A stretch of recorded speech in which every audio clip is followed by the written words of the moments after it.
अब अपन डिफरेंशिएशन का basic part पढ़ चुके हैं कि डिफरेंशिएशन होता कैसे है और उसका मतलब सिग्निफिकेंस क्या है, और छोटी क्लासेस में कितना डिफरेंशिएशन का पार्ट हम कवर करके आए थे या नहीं किया था, उससे रिलेटेड टर्म्स क्या थी, तो आपको बेसिक बेसिक चीज़ें पता रख गई थी। कहीं ना कहीं जो मेन मुद्दा है ये रेट से रिलेटेड है। डिफरेंशिएशन क्या बताता है? इंस्टेंटेनियस रेट के बारे में बात करता है, ठीक है। और आप अब तक कौन सी रेट कैलकुलेट कर रहे थे? एवरेज रेट, ठीक है। और अब हम बात करते हैं, हमारे पास कुछ स्टैंडर्ड फॉर्मूलेज होते हैं जिनकी हेल्प से हम ये मैथमेटिकल ऑपरेशन परफॉर्म करेंगे, ठीक है। और यहाँ पे बहुत सारे फॉर्मूले हम बस मिनिमाइज करेंगे, जितने कम से हमारा काम चल जाए हम उतने पे अटैक करेंगे, ठीक है।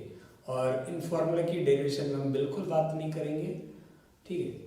इवन आपके मैथमेटिक्स में इस पर और डिटेल में बात होगी, ये अलग से टॉपिक रहता है डिफरेंशिएशन इंटीग्रेशन मैथमेटिक्स का। हम बस फिजिक्स के पॉइंट ऑफ व्यू से बात करेंगे, ठीक है। तो कुछ बेसिक फॉर्मूले उन पे आते हैं जो हमें याद रखने चाहिए। जो फर्स्ट फार्मूला हमें याद रखना है यहाँ पे डिफरेंशिएशन में, वो ये हमारे पास डिफरेंशिएशन ऑफ x की पावर n, क्या है? डिफरेंशिएशन ऑफ x की पावर n। यहाँ पे जो n है वो हमारे पास एक रियल नंबर है, उस केस में ये ऐसा आएगा n x की पावर n माइनस वन। यहाँ पे n क्या होना चाहिए? एक रियल नंबर होना चाहिए,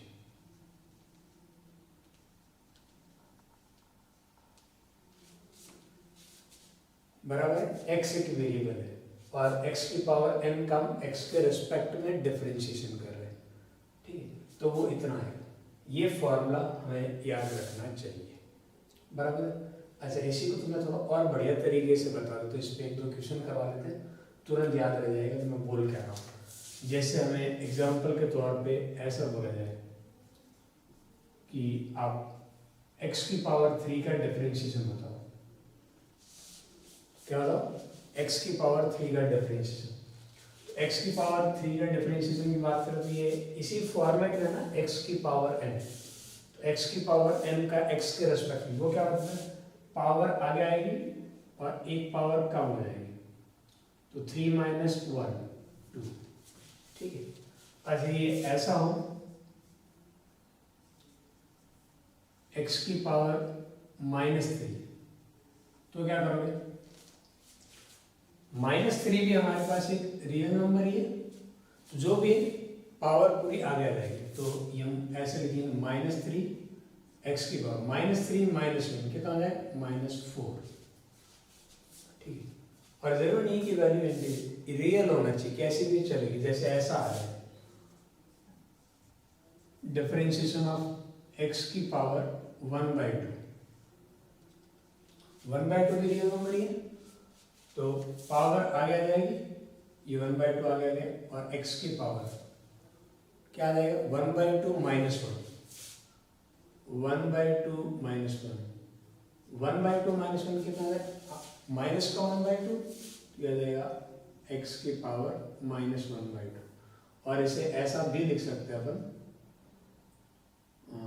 1/2 मल्टीप्लाई 1/x की पावर 1/2, जिसे मैं लिख सकता हूँ √x, ठीक है, चलेगा। तो इस तरीके से x की पावर 1/2 की बात कर सकते हो।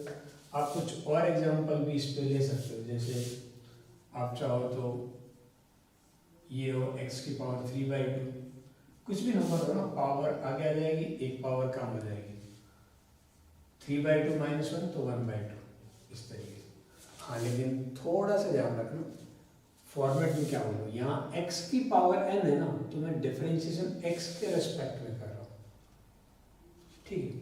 सपोज यहाँ x है और यहाँ z है, तो आप नहीं करोगे, फिर उसे कैसे करें वो हम बाद में डिस्कस करेंगे। एज ऑफ नाउ हमने क्या पढ़ा है उस पर फोकस कीजिए। यहाँ x की पावर है तो नीचे भी x ही होना चाहिए, तभी ये फॉर्मूला आ रहा है, अदरवाइज अभी के लिए हम उस पर बात नहीं करेंगे, ठीक है। ये थोड़ा सा देख लेना, जल्दबाजी में ऐसा नहीं है। जैसे यहाँ लिखा हो डिफरेंशिएशन ऑफ x की power 3/2 with respect to y dy, तो फिर आप ऐसे मत कर देना, समझ में आ रही बात? यहाँ x की पावर है तो नीचे भी x ही है, अच्छा, दूसरी बात ये हमारा पढ़ने का तरीका होता है कि यहाँ जो पार्ट है ना, हम उस पार्ट का डिफरेंशिएशन कर रहे हैं। ये वो चीज़ है जिसको हम डिफरेंशिएट कर रहे हैं, और ये जो नीचे लिखा है इसके रेस्पेक्ट में लिखा है। इसे बोलते हैं डिफरेंशिएशन ऑफ x की power n with respect to x। इस पार्ट का डिफरेंशिएशन हो रहा है और इस वेरिएबल के रिस्पेक्ट में हो रहा है।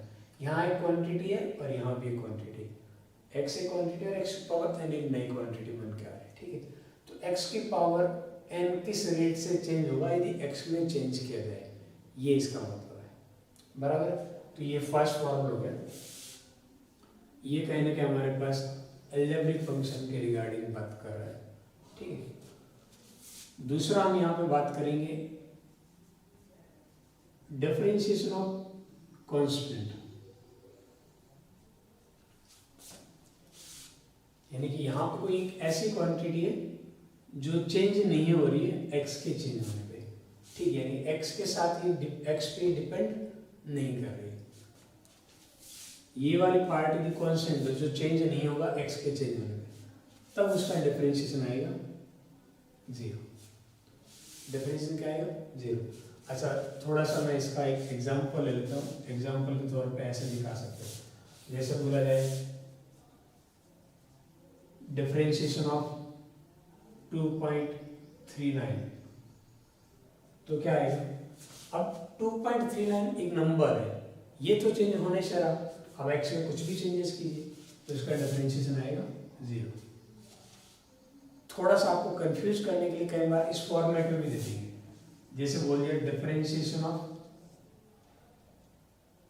2 की पावर 3। अब 2 की पावर 3 एक नंबर है कि नहीं? यदि 2 की पावर 3 एक नंबर है, ये पूरा कांस्टेंट है, तो इसका डिफरेंशिएशन ऐसे मत करना कि सर पावर आगे आ गई, 3 आगे ले लिया, एक पावर कम है, बिल्कुल नहीं करना। यहाँ 2 है, x नहीं है, 2 की पावर 3 नंबर है, इसका डिफरेंशिएशन 0 रहेगा। 2 की पावर 3 तो फिर भी समझ आ जाता है, कई बार वो इस फॉर्मेट में दे देगा, जैसे कैलकुलेट डिफरेंशिएशन ऑफ पाई की पावर 2 पाई स्क्वायर। अब आपको पता है पाई क्या होता है? एक नंबर होता है ना 22/7, जिसे आप 3.14 अप्रोक्सीमेट लिखते हो, वो एक नंबर है, उसकी पावर 2 भी एक नंबर ही रहेगा। अब यहाँ ऐसा नहीं कि पावर आगे लिया फिर पावर एक कम कर दिया 2 पाई, ये बिल्कुल नहीं करना। ठीक है, इसका डिफरेंशिएशन क्या रहेगा? 0। थोड़ा सा इन चीज़ों को देखना है, कई बार आपको कंफ्यूज करने के लिए दूसरे फॉर्मेट में देगा। बराबर है, तो उस टाइम पे आप थोड़ा आराम से देखिए, आपको एहसास हो जाएगा। तो जो भी यहाँ पे ये जो फॉर्मेट लिखा है ना, इसका मतलब है कि यहाँ वाली क्वांटिटी इससे कंप्लीटली इंडिपेंडेंट है। आप ये जो x है उस पर बिल्कुल डिपेंड नहीं करती ये वाली चीज़, तब उसका डिफरेंशिएशन क्या आएगा? 0 आएगा। बराबर है, आपको धीरे धीरे प्रैक्टिस से पता लग जाएगा। तो हम 2 अलजेब्रिक फार्मूले की बात कर चुके हैं। ये 2 अलजेब्रिक फार्मूला में याद रखना चाहिए, एक बेसिक है x की पावर है, बहुत ही जनरल है, बहुत ज़्यादा यूज होता है ये वाला, और दूसरा हमारे पास कांस्टेंट का डिफरेंशिएशन 0 होता है। बराबर है, कुछ और भी फार्मूले जिन पे बात करें, आप फार्मूले साइड में अलग से भी लिख देना, मैं बहुत कम फार्मूले लिखूंगा।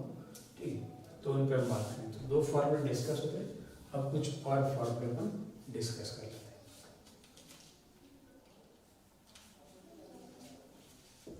अच्छा, 2 फार्मूले हम डिस्कस कर चुके हैं, अब थर्ड वाले पे बात करते हैं।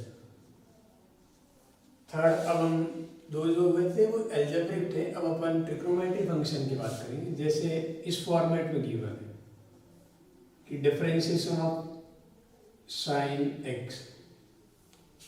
ठीक है, तो साइन x का जो डिफरेंशिएशन रहेगा वो हमारे पास रहेगा cos x। अच्छा, थोड़ा सा इस बात को आराम समझ लीजिए, क्योंकि इसमें वर्ड बोलता हूँ फंक्शन, तो ये थोड़े से सुनने में अजीब लगते हैं, अभी आपको इस चीज़ों से फैमिलियर नहीं हो। तो आप ये देखिए कि अभी अपन ने साइन थीटा कॉस थीटा से ट्रिग्नोमेट्री फंक्शन पढ़े थे ना, तो जो साइन कॉस ये जो थे साइन थीटा कॉस, उसमें क्या है, थीटा की डिफरेंट वैल्यू पे साइन के अलग अलग वैल्यूज आती है। जैसे साइन 30 की वैल्यू साइन 45 की वैल्यू 37 53 ये सब की अलग अलग आती है। ठीक है, तो यहाँ पे ये एंगल है और इस एंगल में वेरी करने पे ये पूरा टर्म चेंज रहेगा, और यहाँ पे जो एंगल है वही एंगल नीचे लिखा हुआ है, यदि यहाँ थीटा है तो यहाँ भी थीटा होना चाहिए, यहाँ एक्स है तो यहाँ भी एक्स होना चाहिए, इधर वाई है तो इधर भी वाई होना चाहिए। तब हम बात करेंगे कि इस साइन एक्स का जो डिफरेंशिएशन रहेगा वो रहेगा कॉस एक्स। ठीक है, फंक्शन बेसिकली हम उन्हें बोलते हैं जिनमें एक पर्टिकुलर इनपुट में एक पर्टिकुलर आउटपुट जैसा कुछ आता है। जैसे यहाँ पे एक साइन एक्स एक टाइप का फंक्शन है, किसका फंक्शन है, एक्स का। एक्स की अलग अलग वैल्यू पे साइन एक्स एक अलग अलग वैल्यूज देगा हमें। ठीक है, तो इस साइन एक्स फंक्शन का डिफरेंशिएशन क्या आ जाता है, कॉस एक्स। कैसे आता है वो हमें नहीं, ये कुछ स्टैंडर्ड फॉर्मूले जो हमें याद रखने हैं, इनके डिटेल में हम नहीं जाने वाले। ठीक है, नेक्स्ट जो हमें याद रखना, मैं ज़्यादा याद रखने के लिए नहीं बोलूँगा, बहुत ही लिमिटेड जो आप आराम से याद रह जाएंगे। जैसे साइन एक्स का था वैसे यदि बोला जाए कि कॉस एक्स का क्या डिफरेंशिएशन रहेगा। ठीक है, तो कॉस एक्स का एक्स के रेस्पेक्ट में वो रहेगा हमारे पास माइनस का साइन एक्स। क्या रहेगा, माइनस साइन एक्स। याद रखना, साइन एक्स का कॉस एक्स, लेकिन कॉस एक्स का माइनस साइन एक्स। ट्रिग्नोमेट्री में दो याद रखेंगे हमारा काम चल जाएगा। बाकी को हम इस तरीके से याद रखने की जरूरत नहीं, हम कुछ और तरीके से भी उनकी वैल्यू कैलकुलेट करें। जो बेसिक एकदम फंडामेंटल जो हमें रट के रखने वो ये दो फॉर्मूले आपको याद रहने चाहिए। ठीक है, अच्छा जैसे ट्रिग्नोमेट्री का तो आपको आइडिया, इसके अलावा भी कुछ फंक्शन रहते हैं, यानी कि जिनके एक वेरिएबल की फॉर्म में एक इक्वेशन जैसा कुछ दिखता है, हाँ उनके डिफरेंशिएशन के भी रहते हैं। जैसे एक हमारे पास रहता है एक्सपोनेंशियल। क्या रहता है, एक्सपोनेंशियल। कुछ इस फॉर्मेट में लिखा होता है। ठीक है, e की पावर x।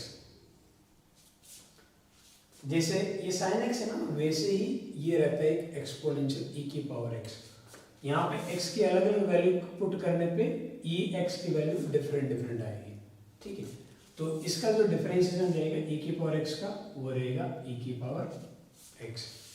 e की पावर x का डिफरेंशिएशन क्या रहेगा, e की पावर x। और एक और रहता है, वो है कि यदि ऐसा लिखा हो a की पावर x, जहां a एक नंबर होगा। ठीक है, तो फिर इसका डिफरेंशिएशन आ जाएगा a की power x multiply by log a।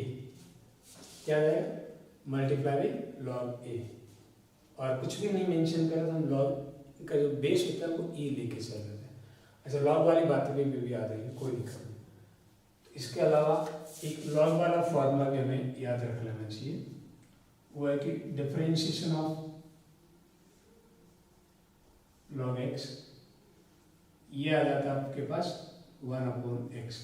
याद रखना, यहाँ लॉग एक्स, इसका x के रिस्पेक्ट में, तो वो कितना आएगा 1/x। इसी में जैसे वो साइन एक्स होता है, cos, ये जो ट्रिग्नोमेट्री फंक्शन होता है ये आपका एक्सपोनेंशियल वाला फंक्शन है, ये हमारे पास लॉगरिथम फंक्शन होते हैं। ठीक है, अभी आपको ये e की पावर x, log x, ये चीज़ थोड़ी नई लग रही होगी। ठीक, लॉग के बारे में फिर भी आपने कुछ थोड़ा बहुत पढ़ा होगा, हम इस पे बारे में कुछ लॉग की प्रॉपर्टीज वगैरह उन पे भी बात करेंगे, जिसे डिफरेंशियल वगैरह कैलकुलेट करने में भी आसान नहीं। बाकी ये स्टैंडर्ड फॉर्मूले, 3 ये और 2 हमने पहले पढ़े थे। चलिए 5 ही 2 पहले पढ़े। पहला कौन सा पढ़ा था, वो हमने पढ़ा था डिफरेंशिएशन ऑफ x की पावर n। तो x की पावर n वाला क्या पढ़ा था हमने, पावर आगे आएगी, एक पावर कम हो जाएगी। और जो दूसरा फॉर्मूला पढ़ा था वो था हमारे पास कांस्टेंट का डिफरेंशिएशन 0 रहेगा। ठीक है, यही है। मैं फिर से कुछ चीजें याद दिला देता हूँ। यहाँ ये e की पावर x है, e की पावर x का x के रेस्पेक्ट में हो रहा है। ठीक है, याद रखना, यहाँ x है तो इधर भी x है। a की पावर x का x के रेस्पेक्ट में हो रहा है, तो ये लिखेंगे। ठीक है, log x का x के रेस्पेक्ट में 1/x। ठीक है, तो इस तरीके से कुछ स्टैंडर्ड फॉर्मूले जो हमें याद रखने चाहिए।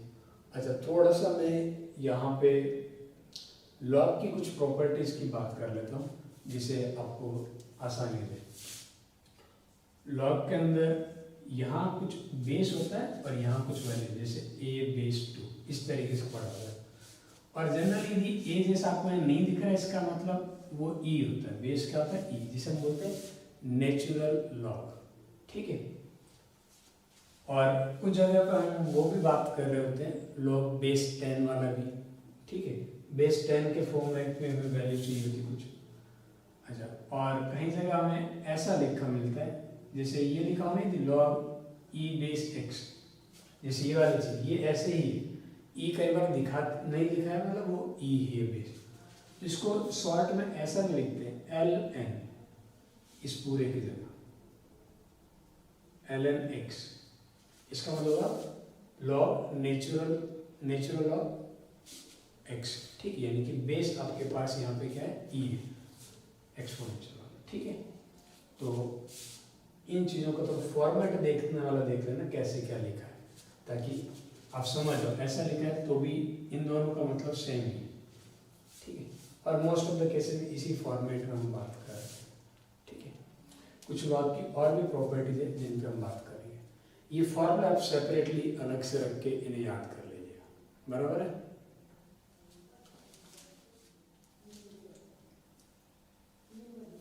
अच्छा, हम चीज़ों को थोड़ा देखने के लिए पहले कुछ उनके ग्राफ पे दोबारा आते हैं, ठीक है। जैसे हमने दो ट्रिग्नोमेट्री फंक्शन की बात की थी, एक साइन के डिफरेंशिएशन की और एक कॉस के डिफरेंशिएशन की, ठीक है। साइन और कॉस वाला ग्राफ तो बड़ी आसानी से आपको समझ में आ जाएगा, क्योंकि हमने साइन थीटा कॉस थीटा इनके लिए हमने टेबल बना के कुछ स्टैंडर्ड एंगल हमने प्लॉट कर रखे। जैसे मैं साइन की बात करूँ तो साइन के अंदर यदि मैं यहाँ पे साइन थीटा इधर थीटा, एक एक्सिस पे साइन थीटा इधर थीटा, यदि एक्स ले रहा हूँ तो एक्स और साइन एक्स, इधर मैं वाई मान रहा हूँ वाई और साइन वाई, इनके बीच में ग्राफ प्लॉट हो रहा है, ठीक है। यानी कि एक्स की अलग अलग वैल्यू पे साइन एक्स कितना आ रहा है, साइन एक्स को मैंने नया वेरिएबल बोल दिया वाई, तो हमारे पास वाई और एक्स के बीच में ग्राफ प्लॉट है, वाई बोल तो साइन एक्स, ठीक है। अब आपको बताएंगे स्टार्टिंग के अंदर साइन जीरो की वैल्यू कितनी थी, जीरो, और ये वैल्यू साइन वाले यदि आप टेबल देखते हो वैल्यू बढ़ती जाती है, ठीक है।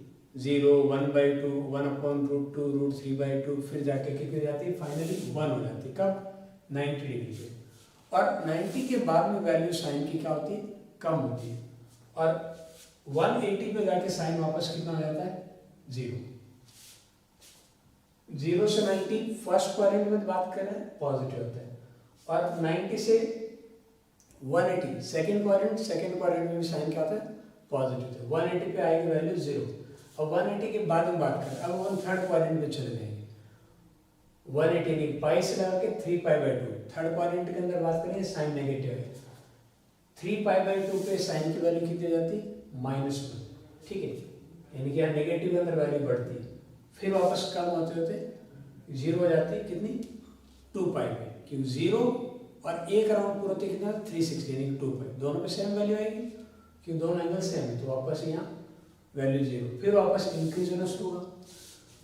ये जो साइन है ये बेसिकली आप देखो तो एक यहाँ से 0 से 2π के बाद में ये पूरा पैटर्न अब आगे रिपीट होता रहेगा। एक पीरियोडिक फंक्शन, क्या है, पीरियोडिक, जहाँ पे एक पर्टिकुलर इंटरवल के बाद में वही ग्राफ दोबारा रिपीट होना शुरू हो जाता है। सिमिलर नेगेटिव में भी आप देख सकते हो, ठीक है।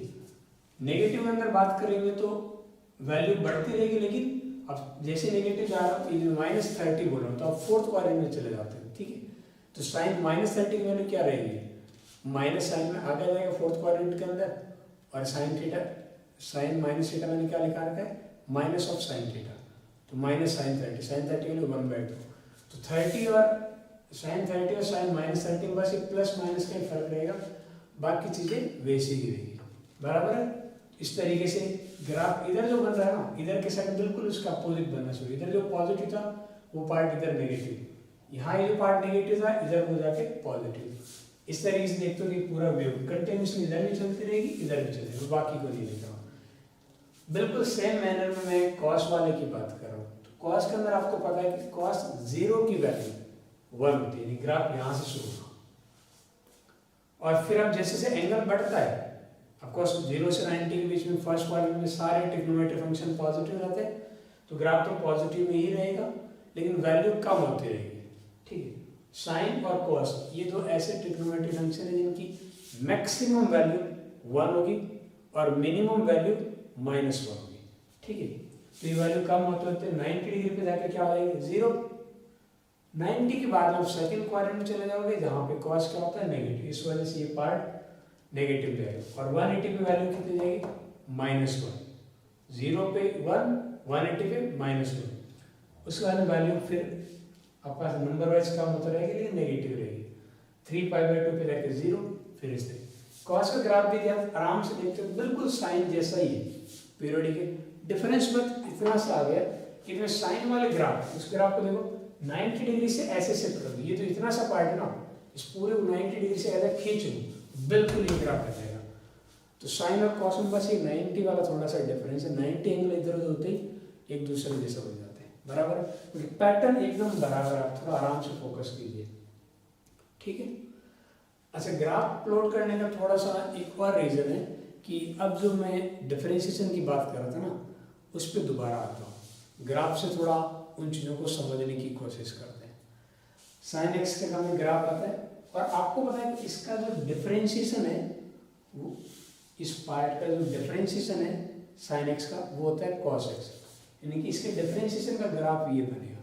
अच्छा, थोड़ा दोबारा जाते हैं। डिफरेंशिएशन बताता क्या है? स्लोप बताता है, हाँ ना। डिफरेंशिएशन स्लोप ही बताता है ना। रेट की बात करें तो ग्राफ्स में ना पढ़ा रखा था, dy/dx, वो कहना है स्लोप की बात करते हैं, जो कि tan थीटा। तो छोटे छोटे जगह पे आते हैं। दोबारा इस पार्ट में देखो 90 डिग्री पे देखो, यहाँ यदि आप स्लोप बनाओगे, यहाँ टेंजेंट ड्रॉ करोगे, टेंजेंट यानी कि एक लाइन जो हल्का सा छू के निकले, ठीक है। यानी कि यहाँ पे छोटे से पार्ट की बात करो और इसी पार्ट को मैं एक्सटेंड कर दूँ, तो यहाँ एक छोटे से ग्राफ के पार्ट को एक्सटेंड करूँगा, ऐसे स्ट्रेट लाइन बनेगी, फ्लैट बनेगी। अच्छा, इस स्ट्रेट लाइन की स्लोप कितनी, ढलान कितनी? कोई ढलान नहीं, एकदम हॉरिजॉन्टल चीज़ों की कोई ढलान नहीं। इस वजह से इस पार्ट का स्लोप कितनी रहेगी? 0। तो 90 पे 0 आता है क्या? बिल्कुल cos 0 आता है, ठीक है। नेक्स्ट वैल्यू देख लो, दोबारा यहाँ भी स्लोप 0 आएगा। अच्छा, इधर देखना शुरू करो। यदि आप इस ग्राफ में ऐसे टेंजेंट ड्रॉ करना शुरू करो, इससे आप इधर आओ, ये स्लोप ऐसे बनेगी। मार्कर को देखिए, मार्कर टेंजेंट का काम कर रहा है। यहाँ स्टार्टिंग के अंदर आप देखते हो तो स्लोप सबसे ज़्यादा रहेगी, इंक्लाइनेशन ग्राफ का सबसे ज़्यादा रहेगा। अब जैसे आगे जाते हो ग्राफ थोड़ा फ्लैट होता रहता है, ठीक है। इस ग्राफ पे ढलान कम होती रहती है। ढलान तो बिल्कुल आपको, इंक्लाइनेशन तो आराम से होता है। इस ग्राफ में देखो इंक्लाइनेशन, हाइट नहीं की बात कर रहा हूँ, इंक्लाइनेशन की बात कर रहा हूँ, ऐसे एंगल। तो ये इंक्लाइनेशन यहाँ पे सबसे कम है और यहाँ सबसे ज़्यादा है, ठीक है। तो यहाँ वैल्यू सबसे ज़्यादा है, और यहाँ पे देखते हो कि ये एंगल कैसा आएगा, इधर में ऐसे बनेगा, इस वजह से ये एंगल पॉजिटिव रहने वाला है। अच्छा, यहाँ पे यह बात करते हो तो यहाँ जो स्लोप बनेगी उसका एंगल 90 से ज़्यादा बनेगा ना, ऐसे जब, और tan थीटा स्लोप जो आएगा, स्ट्रेट लाइन पढ़ा ना, स्लोप m = tan थीटा, और थीटा के लिए 90 ज़्यादा है तो स्लोप नेगेटिव है। तो यहाँ पे पार्ट में इधर, यहाँ 90 के बाद से स्लोप नेगेटिव आना शुरू होती है, इस वजह से 90 के बाद में कॉस नेगेटिव आता है, ठीक है। यहाँ आके आपके पास स्लोप 0 हो जाती है, यह पार्ट 0 है, तब तक नेगेटिव है। इसके बाद में स्लोप दोबारा पॉजिटिव है, ग्राफ पॉजिटिव नहीं, स्लोप देखो पॉजिटिव। इस पार्ट को आराम से ठंडे दिमाग से दोबारा बनाना और थोड़ा सोच के देखना, तो आपको पता लगेगा इसका डिफरेंशिएशन यही आएगा, ठीक है। अब बात करेंगे cos x का डिफरेंशिएशन। इसका डिफरेंशिएशन क्या था? -sin x, ठीक है। आप यहाँ स्टार्टिंग के अंदर स्लोप देखते हो तो cos की यहाँ स्लोप कितनी आएगी? स्लोप यानी कि इसको छोटा सा पार्ट लो, इसको एक्सप्लेन करो, यहाँ लाइन ऐसे बनेगी ना। अब इस लाइन की स्लोप कितनी? इस लाइन की स्लोप 0 है नहीं? अच्छा, अब बात करो यहाँ, जैसे आप किसी भी चीज़, यहाँ स्लोप कितनी है, तो यहाँ पर आप एक टेंजेंट ड्रॉ करोगे, वो ऐसा है, इसकी स्लोप पे आपको मेजर करनी पड़ेगी। स्लोप नेगेटिव आने वाली है ना, तो ये 0 से 90 में स्लोप नेगेटिव आ रही है तो वैल्यू नेगेटिव आएगी। लेकिन हमारा आंसर क्या है? स्लोप कितनी आती है cos थीटा? -sin थीटा, ठीक है। अब जो -sin थीटा, अब sin थीटा की वैल्यू देखो 0 से 90 के बीच में पॉजिटिव, उसका भी माइनस लगूंगा तो इसकी स्लोप बराबर बैलेंस हो रही। अरे cos थीटा का जो डिफरेंशिएशन रहेगा दैट इज -sin थीटा। यहाँ पे जो भी वैल्यू है उसकी स्लोप आपके पास नेगेटिव आने वाली, तो हमारा आंसर नेगेटिव आना चाहिए। और हमें पता है कि 0 से 90 की साइन की वैल्यू कुछ ही पुट करें पॉजिटिव है, और ये वाला नेगेटिव बना के उसे क्या बना देगा? नेगेटिव, ठीक है। तो इस तरीके से आप थोड़ा सा एहसास कर सकते हो कि एग्जैक्टली ये है, और नहीं भी है तो कोई दिक्कत नहीं, आप इतना से याद तो रख सकते हो ना। बहुत ही बेसिक के 6 फॉर्मूले कहे थे, ठीक है। ग्राफ सिर्फ और सिर्फ आपको थोड़ा सा एहसास दिलाने के लिए कि हम ग्राफ से भी थोड़ा समझे कि हाँ साइन का डिफरेंशिएशन कॉस होता है, कॉस का डिफरेंशिएशन माइनस साइन होता है, बराबर है। अब इसके बाद के भी कुछ ग्राफ अपन प्लॉट करते हैं समझने के लिए, ठीक है।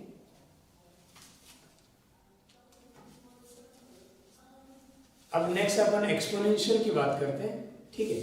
एक्सपोनेंशियल वाला थोड़ा आराम से देखिएगा। यहाँ मैंने एक्चुअल में दो ग्राफ एक साथ प्लॉट कर दिए, इधर y और x के बीच में ग्राफ प्लॉट करा और एक बार मैं y की वैल्यू ले रहा हूँ e की पावर x और एक बार y की वैल्यू ले रहा हूँ e की पावर माइनस x। दो अलग अलग केस डिस्कस कर रहा हूँ। e की पावर x का ग्राफ ऐसा आता है और x की वैल्यू जैसे जीरो पुट करोगे e की पावर जीरो, तो किसी की भी पावर जीरो तो वैल्यू कितनी जाती है 1, तो ये ग्राफ 1 से पास हो रहा है, ठीक है। इस ग्राफ में आप जैसे जैसे x की वैल्यू बढ़ाते रहोगे वैसे वैसे e की पावर x की वैल्यू बढ़ती रहेगी, ठीक है। और जब x की वैल्यू जीरो होगी तो आपके पास वैल्यू कितनी रहेगी 1, और जब नेगेटिव रहेगी x की वैल्यू जीरो से इधर नेगेटिव साइड बात करें तो e की पावर x हमें नेगेटिव नहीं मिलेगा, एक पॉजिटिव नंबर ही मिलेगा, लेकिन वो नंबर 1 से छोटा होगा। वो नंबर क्या होगा 1 से छोटा होगा। और आप नेगेटिव के अंदर वैसे जैसे वैल्यू बढ़ेगी, यानी कि जैसे x की वैल्यू आपने 2 रखी तो e की पावर -2, फिर e की पावर -3, e की पावर -100, इस तरीके से जैसे जैसे नेगेटिव के अंदर ये नंबर बढ़ता रहेगा वैसे वैसे e की पावर x जो आउटपुट आने वाला पूरे का वो छोटा आता रहेगा। और फाइनली इधर कहीं जाके e की पावर बहुत बड़ी रख देता हूँ जिसे मैं बोलता हूँ इनफाइनाइट, e की पावर -इनफाइनाइट। इधर जाके क्या बन जाएगा, ये वैल्यू जाके बनेगी 0। तो आपको ये याद रखना है e की पावर -इनफाइनाइट का आता है 0। अब बात करते हैं कि e की पावर -x का ग्राफ कैसा आएगा, ठीक है। तो वही चीजें रहेगी, आप जो काम यहाँ पे x की वैल्यू x पॉजिटिव रखने पे आ रहा था वहां पे ये चीज नेगेटिव रखने पे आएगी, ठीक है। तो जैसे ग्राफ है हमारे पास e की पावर -x का, मैं यहाँ जैसे x की वैल्यू 1 रखूंगा क्या बनेगा e की पावर -1, और e की पावर -1 का तो आपको पता है कि इस तरीके से 1 से छोटा आएगा। तो यही ग्राफ इधर की साइड में शिफ्ट होगा, मतलब ये पूरा एकदम जो पॉजिटिव पार्ट था इधर नेगेटिव आ जाएगा, नेगेटिव वाला पार्ट पॉजिटिव चले जाएगा। अब जैसे जैसे वैल्यू x की बड़ा होगी, मैं e की पावर -x की बात कर रहा हूँ, जैसे x की वैल्यू इंक्रीज होगी तो आपके पास e की पावर माइनस में बढ़ती रहेगी और वहाँ वैल्यू 1 से छोटी रहेगी। और जैसा बहुत बड़ी वैल्यू चली जाएगी तो ये बनेगा e की पावर माइनस इन, जैसे x इनफाइनाइट रखोगे e की पावर -इनफाइनाइट, तब जाके ये लाइन इसको टच करेगी यानी कि 0 आएगा। इधर की साइड में आप नेगेटिव रखोगे तो नेगेटिव नेगेटिव पॉजिटिव बनेगा और ये वैल्यू बढ़ती रहेगी। यहाँ तो ये वैल्यू आप जैसे बढ़ाते रहो e की पावर +x में वैसे बढ़ती रहेगी। तो e की पावर +इनफाइनाइट आपके पास बहुत बड़ी वैल्यू है, इनफाइनाइट है बहुत बड़ी वैल्यू की बात कर रहा हूँ। e की पावर इनफाइनाइट रहेगा, e की पावर -इनफाइनाइट 0 रहेगा, और e की पावर 0 क्या रहेगा वो 1 रहेगा।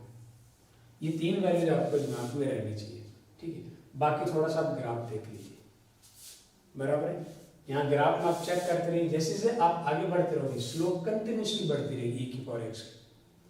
e की पावर x की स्लोप हमेशा पॉजिटिव रहेगी और कंटिन्यूसली बढ़ती रहेगी। आप आराम से ग्राफ को देखते रहो। जैसे इस पॉइंट की स्लोप की बात करोगे आप ऐसी स्ट्रेट लाइन ड्रॉ करोगे, यहाँ स्लोप की बात करोगे ऐसी स्ट्रेट लाइन स्लोप करोगे तो ये स्ट्रेट लाइन थोड़ा इंक्लाइनेशन बढ़ जाएगा, बराबर है। तो जैसे साइन का ग्राफ आता है, साइन एक फंक्शन होता है, वैसे एक्सपोनेंशियल, इसको शॉर्ट में ऐसे लिखते हैं, ऐसा भी लिखा जा सकता है। ये दोनों एक ही मतलब है, कहीं ऐसा लिखा देखे ना एक्सपोनेंशियल एक्स, तो ये e की पावर x बोलो या एक्सपोनेंशियल x, ये दोनों एक ही बात है, ठीक। बस लिखने का तरीका ज़्यादातर जगह पे ऐसे लिखेगा, कई बार इस फॉर्मेट में देखने को मिल सकता है, बराबर। अब बस थोड़ा लॉग वाला देख रहे थे, बाकी चीज़ें अपनी ग्राफ में काफ़ी जो बेसिक है हो गया।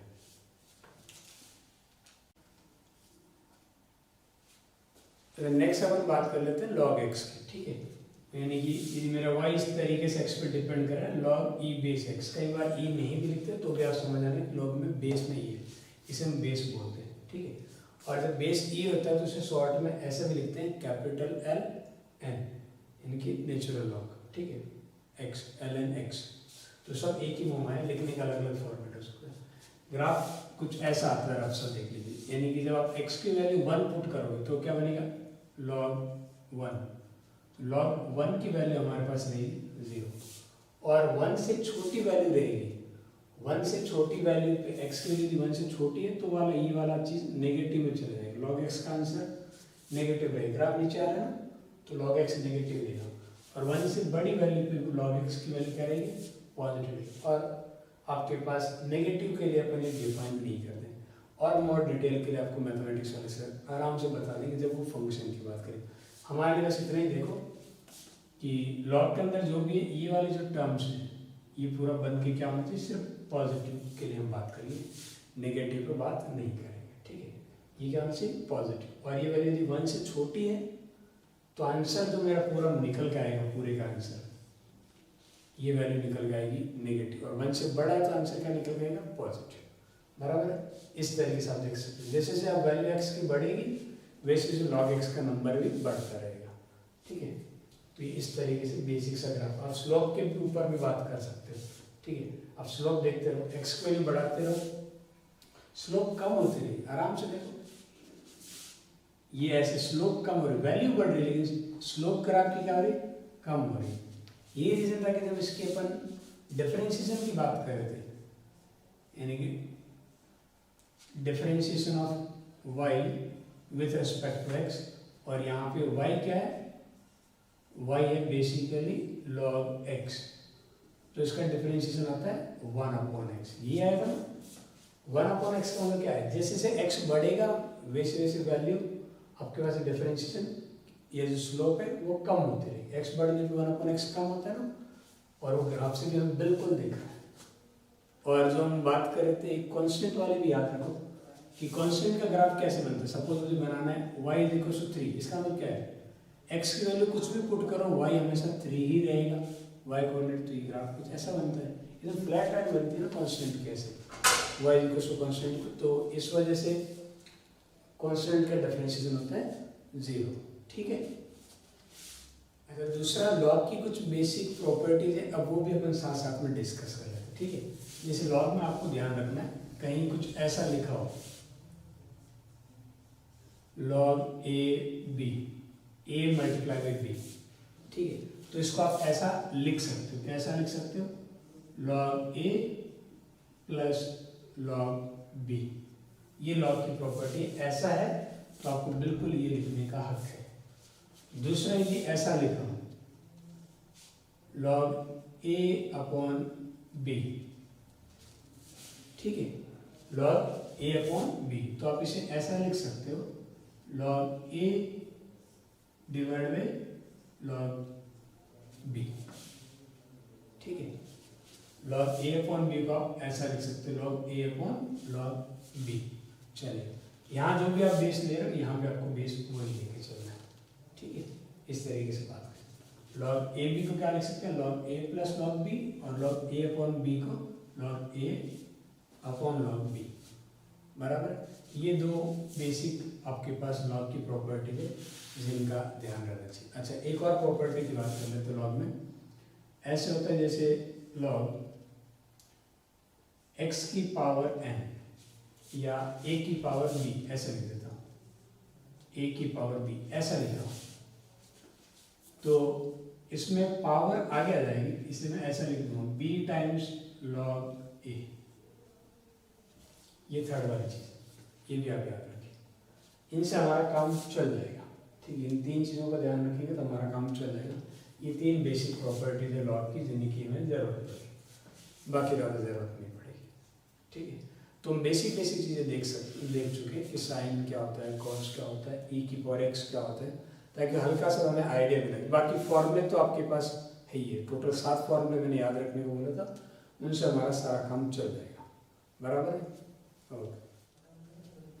अच्छा, हम डिफरेंशियल में थोड़ा आगे बढ़े, इससे पहले आप वीडियो को पॉज करके ये 3 जो आपके पास क्वेश्चन है एक बार इनको ट्राई करके देखिए। ठीक है, और ज़्यादा वक्त नहीं लगना चाहिए, एक बार आप जरूर पॉज करके इन्हें देखिए कि आपका आंसर क्या है। ठीक है, फिर अपन इस पर बात करते हैं।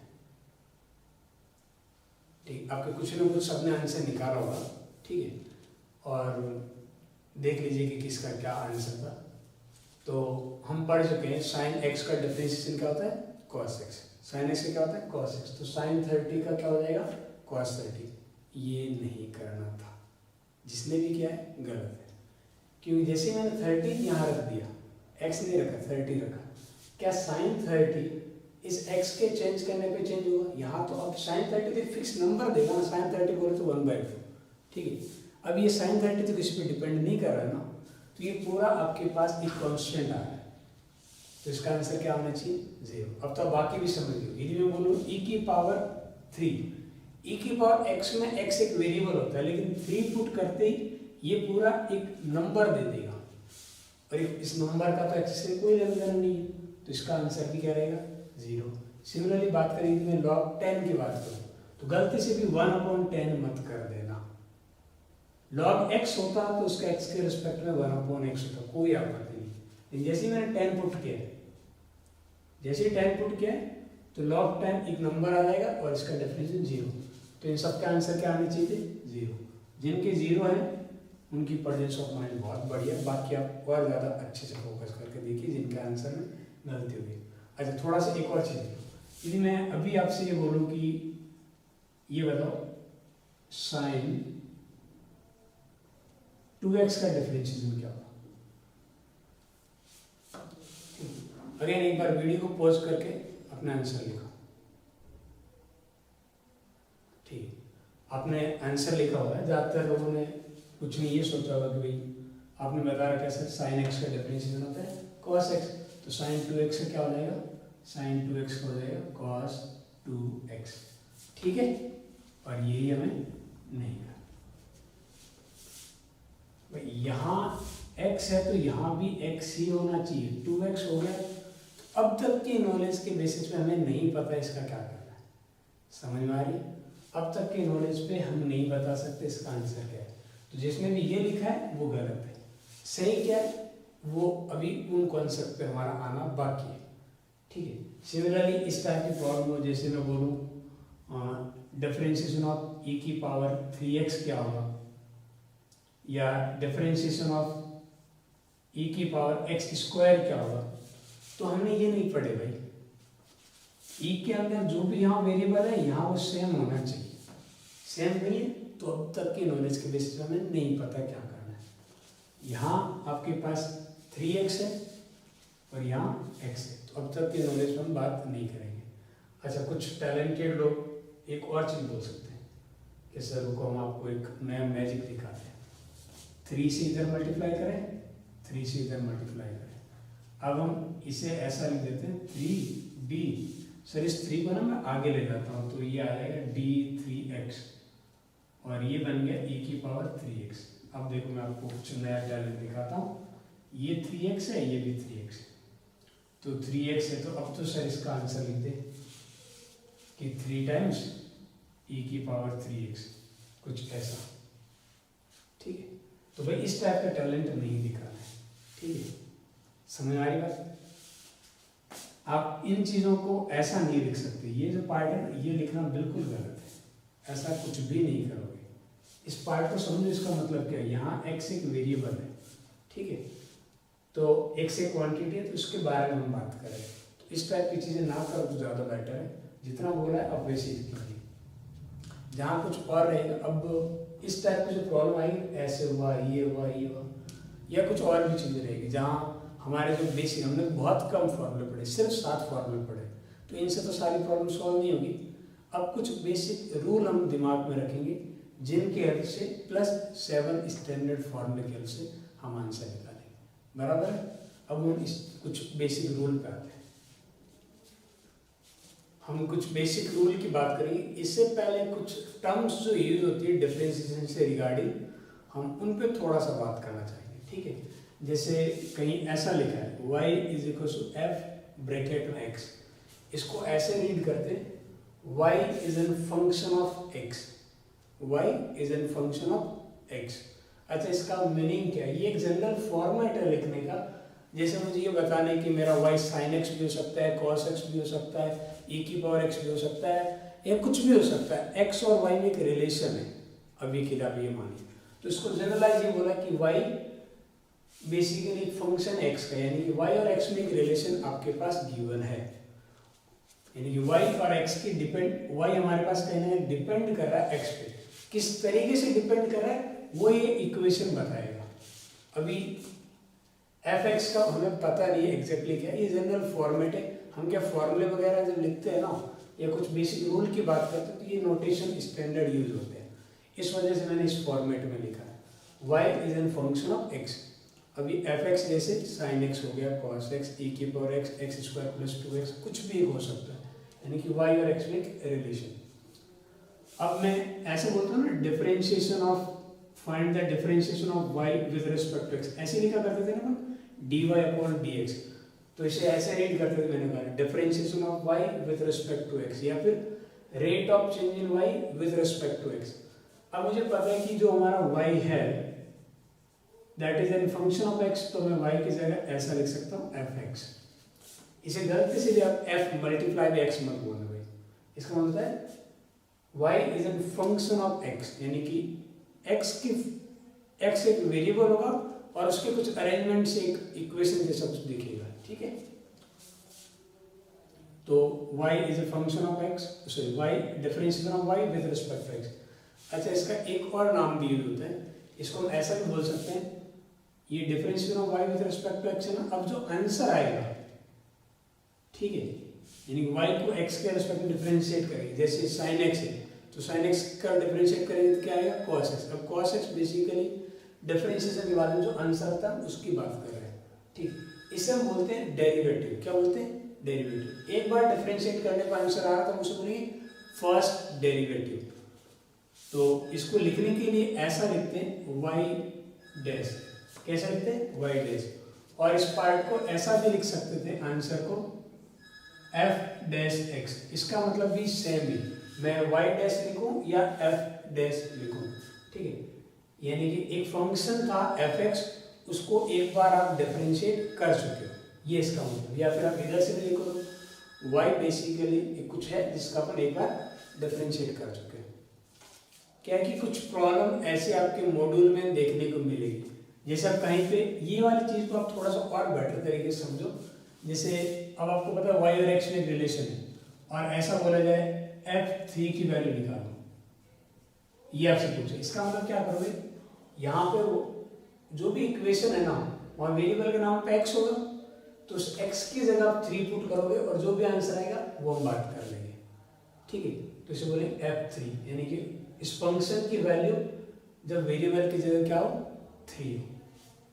अच्छा, इसे एक एग्जांपल से देख लेते हैं। जैसे मैं बोल रहा हूँ y is equal to fx is equal to sine x, ठीक है। fx मेरे पास क्या है साइन x।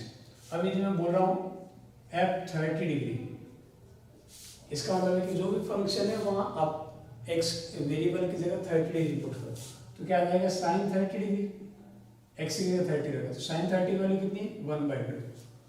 तो ये हमारे पास ऐसा भी लिख सकते हैं y की वैल्यू 3 पे, या इस फंक्शन y क्या है फंक्शन ही तो है x का, तो इस फंक्शन की वैल्यू 30 डिग्री पे क्या आएगी, तो वो 30 डिग्री पे हमारे पास 1/2 आ जाएगी।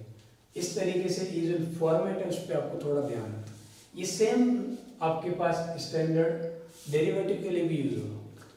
f डैश x है ना, कई बार ऐसा बोला जाए f डैश x 2, इसकी वैल्यू क्या होगी, इसका मतलब है कि जो भी एक फंक्शन था x का या किसी का भी जो f फंक्शन था, उसको पहले अपन डिफरेंशिएट करेंगे। क्या करेंगे? डिफरेंशिएट। एक बार डैश लगा ना, यानी कि फर्स्ट डेरिवेटिव की बात करें, एक बार डिफरेंशिएट करेंगे और फिर वेरिएबल की जगह 2 पुट करेंगे। इसी वाले एग्जांपल में भी देखो, यदि बोला जाए y डैश 30 कितना होगा या f डैश 30 कितना होगा, तो मैं क्या करूँगा, पहले तो मैं f डैश x की बात करूँगा। fx sin x है, तो इसका डिफरेंशिएशन क्या आ जाएगा sin x का cos x। और अब पता है कि यदि f डैश 30 की बात हो रही है तो वो cos 30 की बात कर रहा है, और cos 30 कितना आता है √3/2। तो मेरे हिसाब से जो बेसिक नोटेशन जहाँ यूज हो रहे हैं आप उनसे थोड़े फेमिलियर हो गए, ठीक है। ये बोलते हैं फर्स्ट, एक बार डैश लगने पे उसको क्या बोलते हैं फर्स्ट डेरिवेटिव, 2 डैश लगे मतलब सेकेंड डेरिवेटिव, यानी कि इस पर्टिकुलर इक्वेशन का ये इस फॉर्मूले का हम 2 बार डिफरेंशिएट कर चुके हैं, बराबर है। तो ये फर्स्ट डेरिवेटिव वाली चीज़ें मैंने बता दी, इस तरीके से नोटेशन का आपको ध्यान रखना है। अब अपन रूल पे आते हैं, ठीक है। हम फर्स्ट रूल की बात करते हैं।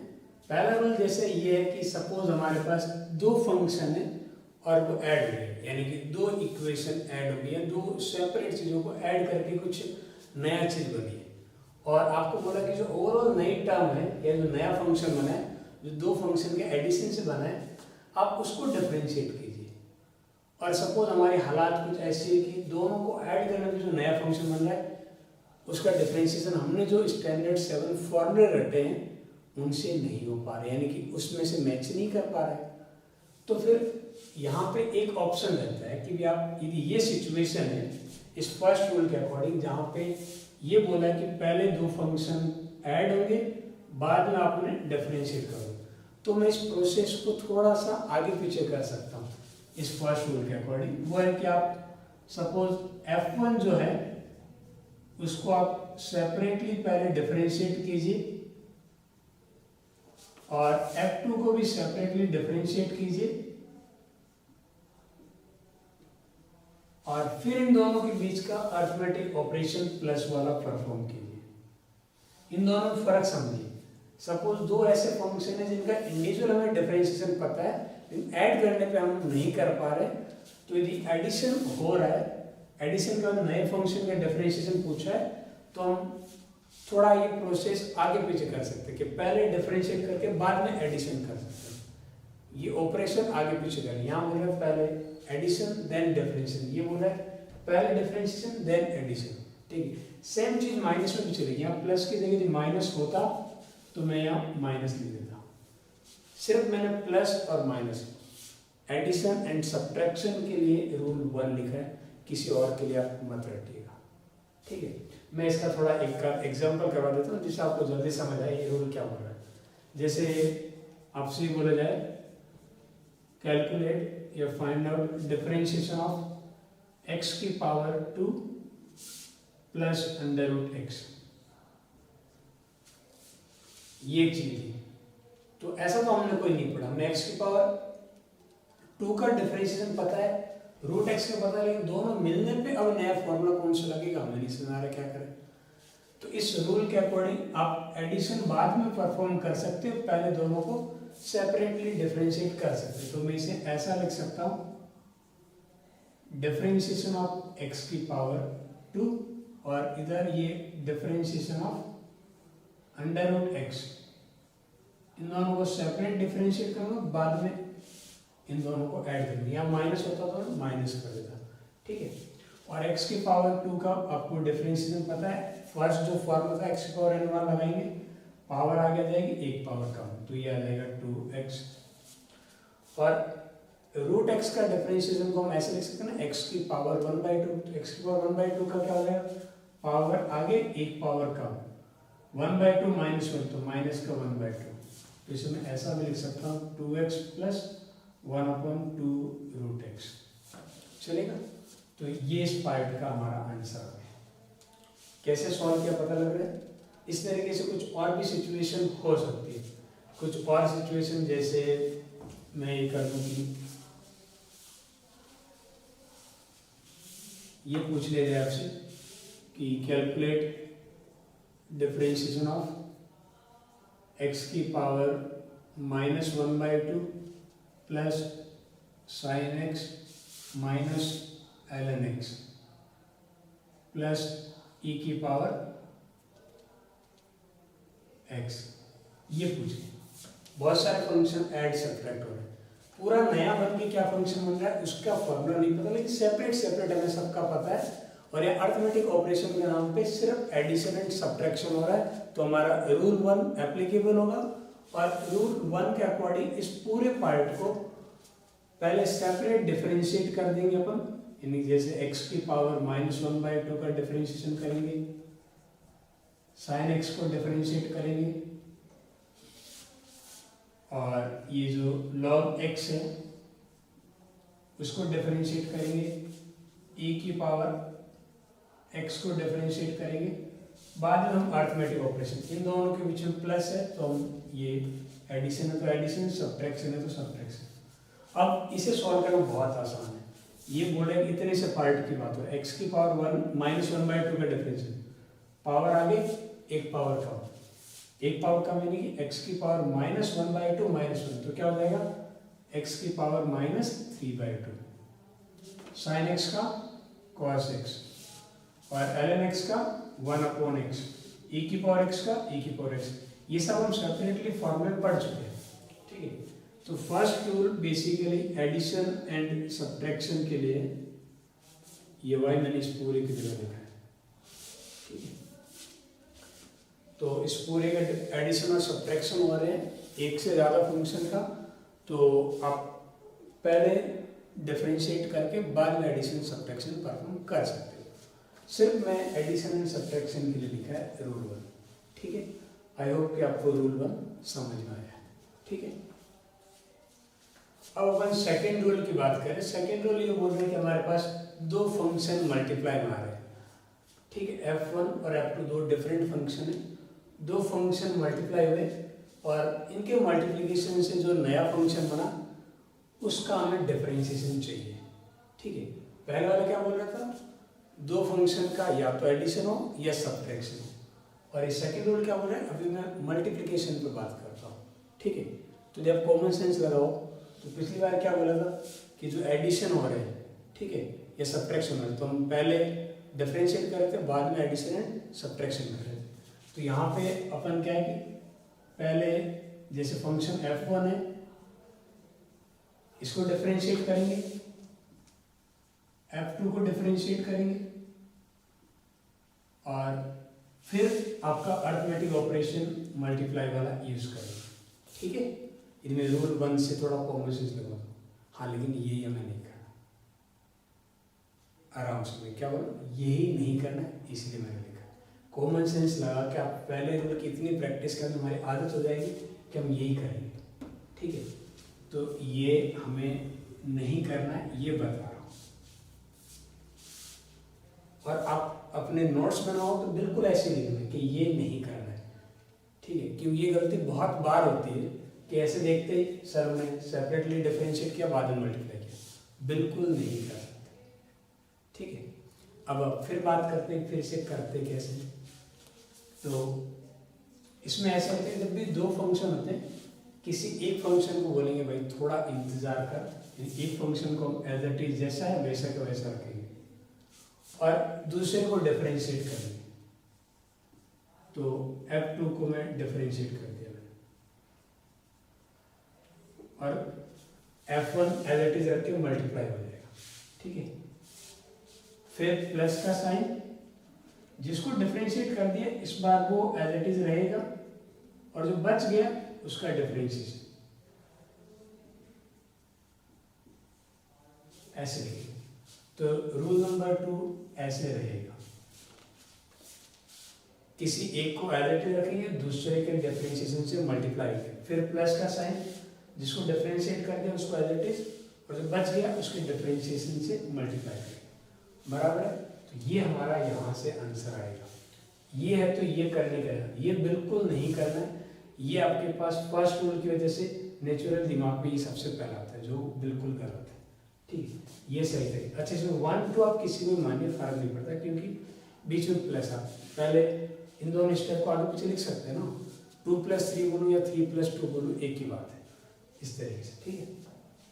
फिर भी कुछ लोग होंगे जिनके दिमाग में आता नहीं, पता नहीं आपने लिख दिए लेकिन अभी ना एहसास नहीं हो रहा है कि भाई ये सच में सही है कि नहीं, ठीक है। तो मेरे पास एक बहुत ही प्यारा सा एग्जाम्पल है और अब तक की आपके नॉलेज के बेसिस पर आप उसे सॉल्व कर सकते हो और एकदम एहसास हो जाएगा कि हाँ बिल्कुल ये करना बेवकूफ़ी है और ये करना सही, ठीक है। और वो प्यारा सा एग्जाम्पल हमारा ये रहा। जैसे मैं बोल रहा हूँ कि दो फंक्शन लिए मैंने, एक लिया x की पावर 2 और दूसरा ले लिया सपोज x की पावर 3। ये दो फंक्शन मल्टीप्लाई में आ रहे हैं और बोला जाए कि भाई इनका डिफरेंशिएशन है। यदि मैं आपको अलग तरीके से जो दिमाग में आता है उससे यदि हम करें तो बोलेंगे x² का डिफरेंशिएशन 2x और एक्स क्यूब का कितना आएगा 3x², ये आएगा, और ये कितना बन जाएगा 6x⁻³ बराबर है। लेकिन हमें पता है कि इस चीज को मैं ऐसा भी तो लिख सकता था, ये तो बस लिखने का तरीका ही तो चेंज किया, बेस से मतलब पावर ऐड हो जाती है तो ये बन जाता है x⁻⁵, और हमें पता है कि x⁻⁵ का डिफरेंशिएशन क्या होता है, पावर आगे जाएगी एक पावर कम। तो ये एक्चुअल आंसर है, ये मैं पहले से पता था आंसर ये, लेकिन हमने रूल लगा के देखा तो आंसर जो आना चाहिए वो नहीं आ रहा है। ये तो आंसर गलत है ना, क्योंकि हमें पता है कि आंसर ये आना चाहिए। अब ये सेकंड वाला रूल लगा के देखते हैं, क्या ये रूल यहाँ पे हमारा एग्जैक्ट आंसर दिलाएगा। चेक करो, किसी एक को एज इट इज रखो, तो सपोज x² को एज इट इज रख दिया, फिर हम बात करेंगे डिफरेंशिएशन ऑफ x³, फिर x³ को as it is differentiation of x², ठीक है। x³ का डिफरेंशिएशन 3x⁻², और x² का 2x। देखो ये कितना हो रहा है 3x⁴ और 2x⁴ कितना आ गया 5x⁴, हमारे आंसर से मैच कर रहा है, ठीक है। ये बहुत ही बढ़िया एग्जाम्पल है, ये एहसास दिलाने में कि भाई ये जो फॉर्मूला ये रूल गलत है, ये एग्जैक्टली सही है, बराबर है। आपको ये दो रूल याद करोगे तो काफ़ी कुछ रहेगा। अब सेकंड इस रूल पे कुछ एक दो क्वेश्चन करते हैं जिससे आपको और बढ़िया तरीके से पता लगे, ठीक है। ये एक छोटा सा एग्जांपल लेते हैं, x² × sin x। अब इसके डिफरेंशिएशन की बात कर रहे हैं। इस पूरे का एक साथ देखा जाए तो ऐसा तो हमने कोई फार्मूला नहीं पढ़ा, जो हमारे स्टैंडर्ड जो 7 फार्मूले थे उनमें से कोई मैच नहीं करा, लेकिन इन दोनों की जो सेपरेट बात करूँ तो मुझे दोनों का डिफरेंशिएशन पता है। तो जो सेकेंड रूल है मल्टीप्लाई वाला, उसके अकॉर्डिंग मैं बात कर सकता हूँ, किसी एक को एज इट इज रखूँगा, जैसे x² को एज इट इज रख दिया, फिर मैं मल्टीप्लाई करूँगा डिफरेंशिएशन ऑफ दूसरा फंक्शन, दूसरा आपका क्या है sin x, फिर प्लस का sin x को एज इट इज रखेंगे, और जो बच गया उसका डिफरेंशिएशन वो क्या है x², ठीक है। तो देखते रहिए क्या बन रहा है, x² मल्टीप्लाई sin x का डिफरेंशिएशन क्या रहता है cos x, प्लस ये sin x as it is, x² का डिफरेंशिएशन क्या रहेगा 2x, बराबर है। तो ये आ गया x² cos x प्लस, आराम से देखना क्या है ये sin x × 2x, तो इसे ऐसा लिखते हैं sin x × 2x 2x², चलेगा। अबे चलेगा क्या, ये गलती से भी मत करना भाई, ये पूरा sin x 2x से मल्टीप्लाई है, आप गलती से अंदर एंगल को मल्टीप्लाई मत कर देना, और जल्दबाजी में नेक्स्ट स्टेप पे ये काम या ये पाप आपसे ना हो, ऐसा पाप ना हो। इसे बचने के लिए बढ़िया है कि आप इसे इसी फॉर्मेट में लिखो, ये पार्ट पहले लिख दो ना भाई 2x × sin x, अब थोड़ी गलती होने के चांसेस कम है, ठीक है। मैं फिर से बोलूँ, गलती से भी ये मत कर देना कि इसको ऐसा लिख दिया sin 2x², सर मजा आ गया, देखो x × 2x एकदम 2x², ठीक है। ऐसी गलती नहीं होनी चाहिए, पूरा sin x इससे मल्टीप्लाई हो रहा है, ना कि एंगल मल्टीप्लाई हो रहा है, दोनों में फर्क है भाई, ठीक है। फिर भी जिनको लग रहा फर्क नहीं है वो इधर देख लो, जैसे मैं ये बोलूँ sin 30 × 2, क्या ये इसको sin 30 डिग्री × 2 के इक्वल कर सकता हूँ? नहीं कर सकता, नहीं। एंगल से मल्टीप्लाई होगा तो ये दोनों चीज़ इक्वेट नहीं होगी, ये बनेगा sin 60, और sin 60 की वैल्यू थी √3/2, और sin 30 की वैल्यू 1/2 × 2, तो 11/12। तो ये दोनों चीज़ें अलग अलग है, इन दोनों को इक्वेट करना गलती होगी, ठीक है। ये दोनों चीज़ें डिफरेंट है, तो ये बहुत ही छोटी चीज़ें है। अभी तो आपको नॉर्मल लग रहा होगा, नहीं सर हम इतने गधे तो नहीं, लेकिन कई बार फ्लो में हो जाता है भाई, ठीक है ना। हम क्वेश्चन कर रहे हैं तो हम इतनी बेसिक मैथमेटिक्स पे फोकस नहीं कर रहे थे, हम वहाँ फिजिक्स के अंदर डिफरेंशिएशन तो नहीं कर रहे थे ना, ये एक पूरे क्वेश्चन का पार्ट होगा, एग्जैक्ट डिफरेंशिएशन नहीं पूछोगा, कुछ और पूछोगा, जहाँ डिफरेंशिएशन यूज करने की ज़रूरत पड़ती है, ठीक है। तो वहाँ पे जल्दबाजी हो जाता है नॉर्मल में, तो आप कोशिश कीजिए कि ये गलती आपसे ना हो, ठीक है। और ये जो सेकंड रूल है इसका एक थोड़ा सा स्पेशल पार्ट होता है, हम उस पर थोड़ी बात करते हैं। दो फंक्शन की मल्टीप्लाई की बात कर रहे हैं ना, सपोज इन दो में से एक फंक्शन कांस्टेंट आ जाए, एक फंक्शन डिफाइन, मैं ऐसी बात कर रहा हूँ कि एक फंक्शन तो मेरे पास है कांस्टेंट जिसे मैं सी बोल देता हूँ, और दूसरा फंक्शन कुछ होगा, और बोले अब इन दोनों के मल्टीप्लाई से जो नया फंक्शन बन रहा है उसके डिफरेंशिएशन की बात करते हैं। अगेन कांस्टेंट जो एक फंक्शन होता है, तो ये दो फंक्शन मल्टीप्लाई में आए थे, तो मैं सेकंड रूल के अकॉर्डिंग ये बात को ऐसा लिख सकता हूँ, देखिए एक पार्ट एक फंक्शन है दैट इज, दूसरे का डिफरेंशिएशन, दूसरे का डिफरेंशिएशन ये आ गया, फिर प्लस का साइन, जिसको डिफरेंशिएट कर दिया उसको एज इट इज, और जो बच गया अब उसके डिफरेंशिएशन की बात कर रहे हैं। जो बच गया वो कौन सा है, वो बेसिकली कांस्टेंट है, और कांस्टेंट का डिफरेंशिएशन क्या होता है, जीरो। तो ये पार्ट हमारे पास कहने क्या आएगा, जीरो, जीरो मल्टीप्लाई समथिंग क्या बनेगा, जीरो। तो ये पार्ट कुछ ऐसा दिखेगा। मैं सेकंड रूल की ही बात कर रहा हूँ, लेकिन उसका एक पर्टिकुलर केस डिस्कस कर रहा हूँ। तो जब भी कांस्टेंट किसी फंक्शन से मल्टीप्लाई हो रहा है, तो मैं डायरेक्टली इस बात को ऐसे भी याद रख सकता हूँ कि वो कांस्टेंट बाहर आ जाएगा डिफरेंशिएशन से, यानी उसके साथ कुछ नहीं होगा, वो सीधा बाहर है।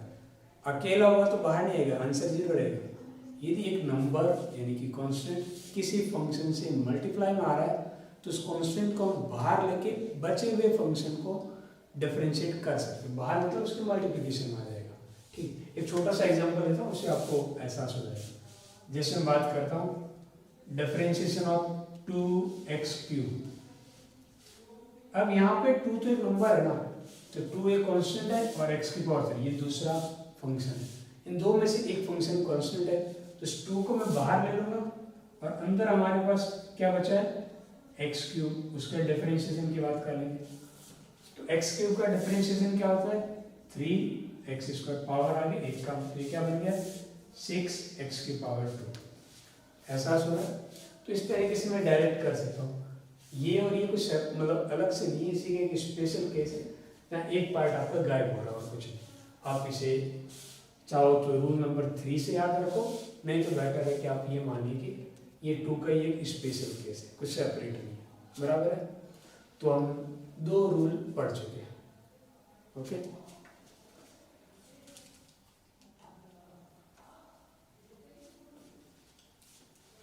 ये 2 प्रॉब्लम लिखी हुई है, एक बार के लिए आप वीडियो को पॉज कीजिए और इन दोनों प्रॉब्लम को सॉल्व कीजिए, ठीक है।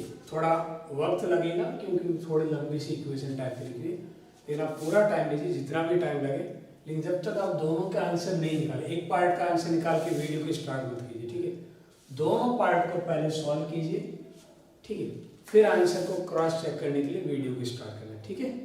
अब पॉज कीजिए, ठीक है। आपके कुछ न कुछ आंसर आए होंगे, अब उनको डिस्कस कर लेते हैं। तो इस पार्ट को सॉल्व करते हैं, ठीक है। पहले पार्ट की बात करें तो स्टार्टिंग देखो, यहाँ पे कुछ है और उसके एडिशन में यहाँ पे कुछ, सब्ट्रैक्शन में कुछ यहाँ गिवन है और फिर एडिशन में कुछ यहाँ गिवन है, यानी कि ये 3 ऐसे सेगमेंट हैं जिनके साथ एडिशन या सब्ट्रैक्शन हो रहा है। तो पहले मैं रूल नंबर 1 के अकॉर्डिंग इन तीनों पार्ट को सेपरेटली डिफरेंशिएट करूंगा, then arithmetic operation addition subtraction perform करूंगा। तो इस पार्ट को ये लिखने की बिल्कुल आपके पास आज़ादी है। कैसे आज़ादी है कि इन पार्ट को सेपरेटली आप डिफरेंशिएट करें।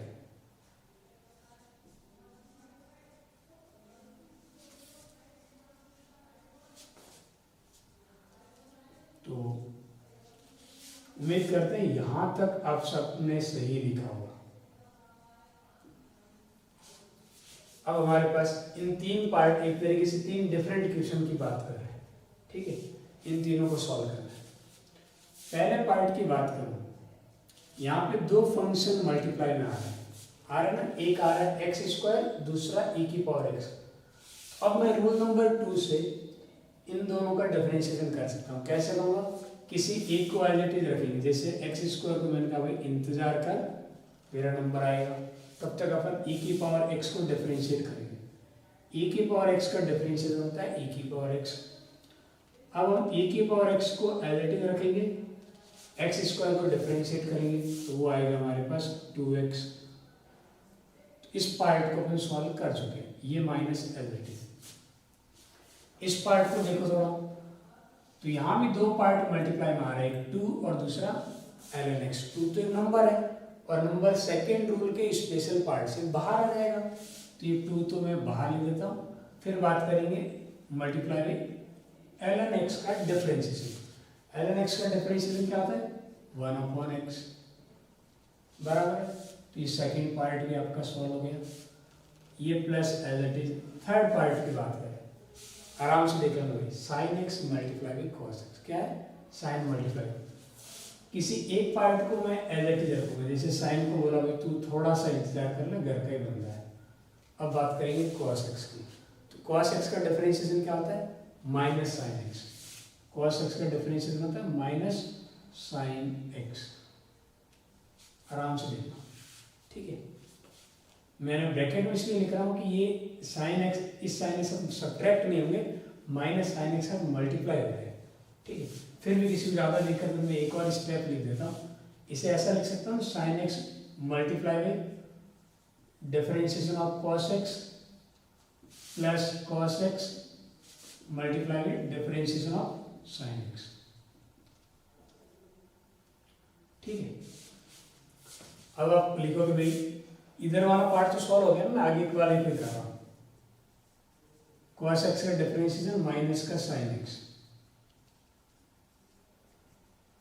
और ये cos x as it is sin x का cos x। तो ये पार्ट क्या बन जाएगा हमारे पास? ये बन जाएगा माइनस का sine square x plus cos square x, ठीक है। इसे 1 मत कर देना, यहाँ पॉजिटिव था तो 1 करने के आ जाएगा, ठीक है। यहाँ क्या रहा? Minus sine square x plus cos square x, यानी कि या ऐसा बोलो cos square x minus sine square x, ठीक है। तो ये पहले पार्ट का हमारा आंसर रहेगा, ठीक है। उम्मीद करते हैं कि आप सबका आंसर सही आया होगा। अब 1 सेकेंड क्वेश्चन पे आते हैं, ठीक है। यदि किसी से कोई छोटी मोटी मिस्टेक हुई है तो आप दोबारा वीडियो को पॉज करके आराम से देखो, और आप चाहो तो अब दोबारा सेकेंड वाला पार्ट सॉल्व कर सकते हैं। यदि आपको लग रहा है कि पहले पार्ट से आपने कुछ मिस्टेक समझ में आ गई जो सेकेंड में भी कैरी ऑन हो गई, दोबारा वीडियो को पॉज करके सेकेंड वाला पार्ट भी सॉल्व कर सकते हैं, ठीक है। अब सेकेंड वाले का आंसर पे आते हैं। तो इन सबको भी अपन सेपरेट लिखने की बात करेंगे कि सबसे पहले एडिशन सब्ट्रैक्शन रूल से मैं अंडर रूट एक्स को तो ऐसा भी लिख सकते हैं, एक्स की पावर 1/2 चलेगा। फिर ये हमारे पास इस पार्ट का आराम से देखना भाई, ये 1/x है। क्या 1/x को अपन ऐसे नहीं लिख सकते? x की पावर -1, ठीक है। फिर आगे है हमारे पास log x स्क्वायर, फिर 2 की पावर x cos x, देखते रहिए, ठीक है। सॉरी, तो इनको भी डिफरेंशिएट करना है ना, तो डिफरेंशिएशन ऑफ 2 की पावर x cos x, यानी कि हमने हमारी प्रॉब्लम को 1 2 3 4 पार्ट में डिवाइड किया। हमने कहा कि 4 डिफरेंट सेगमेंट का अपन डिफरेंशिएशन करेंगे, then arithmetic operation addition and subtraction perform कर सकते हैं।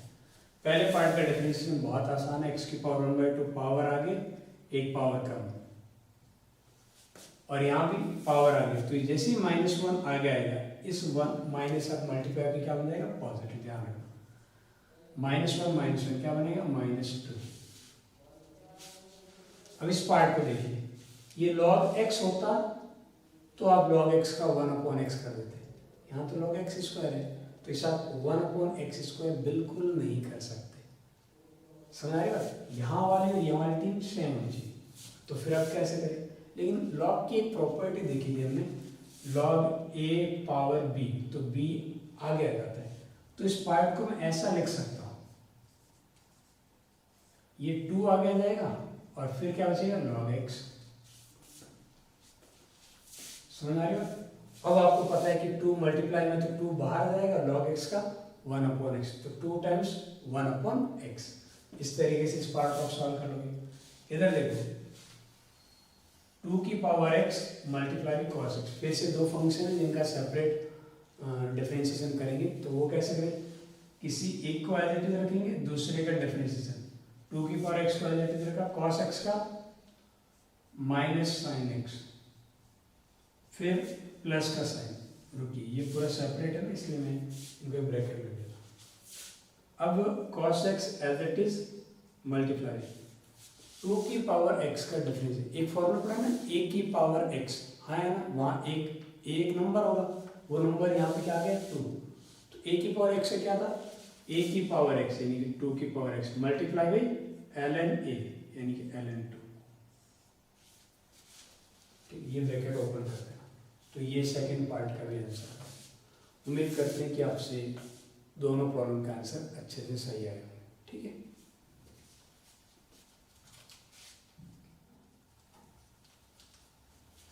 एक और प्रॉब्लम डिस्कस करते हैं, थोड़ा सा दिखने में डिफरेंट लगेगी। हमें चाहिए डिफरेंशिएशन साइन 2x का। वैसे ये प्रॉब्लम हम बोल चुके थे स्टार्टिंग में कि इसका cos 2x गलती से भी मत लिखना।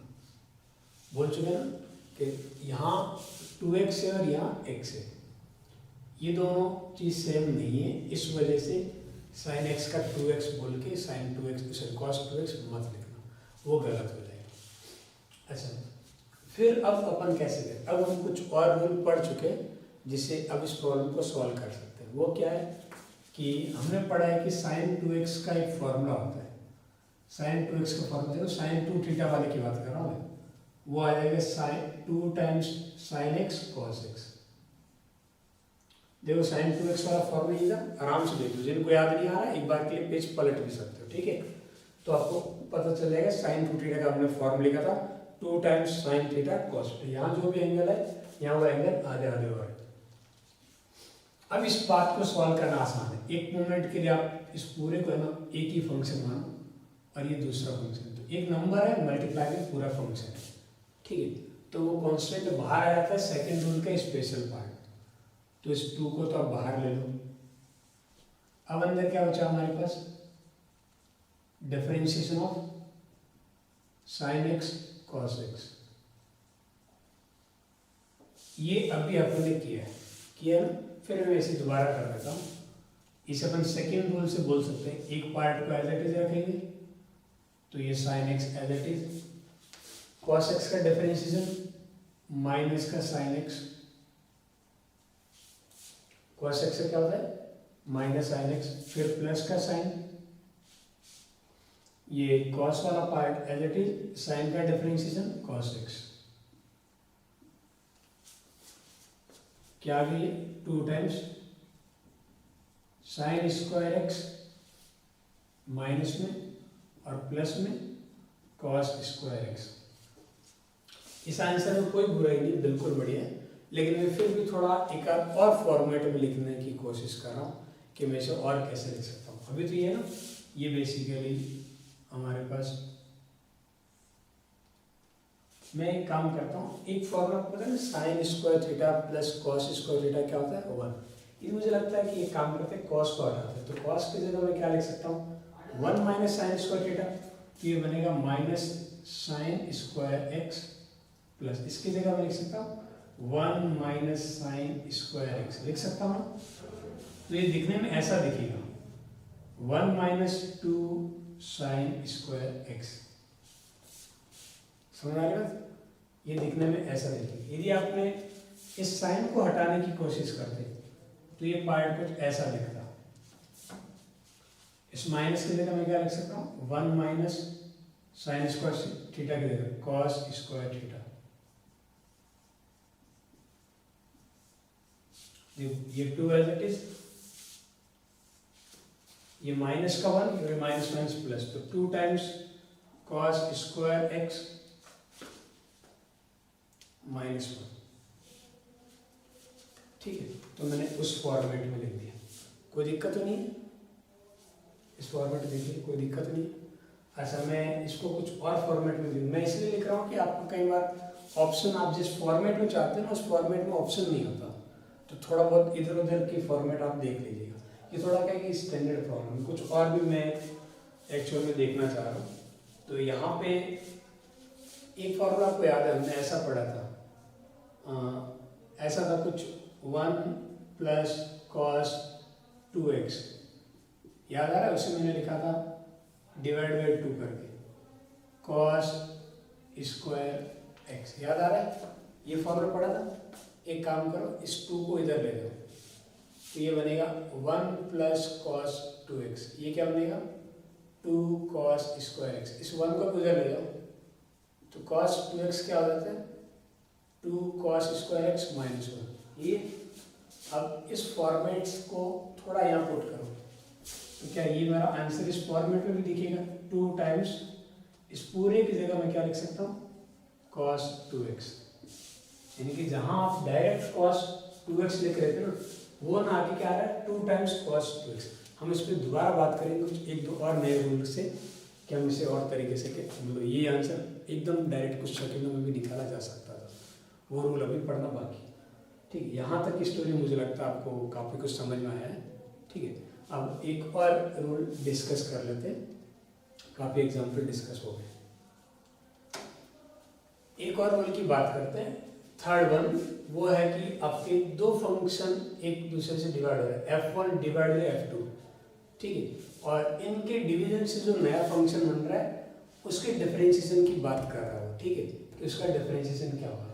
तो इस थर्ड रूल के अकॉर्डिंग आपको ये करने की आज़ादी है कि जो पार्ट नीचे है उसका आप नीचे स्क्वायर कर दीजिए, नीचे वाला जो फंक्शन था ना इसका आप स्क्वायर कर लीजिए, जो भी रहेगा उसको एज इट इज यहाँ स्क्वायर करके रख दीजिए। फिर आप नीचे वाले पार्ट को एज इट इज रखोगे, मल्टीप्लाई ऊपर वाले पार्ट का डिफरेंशिएशन।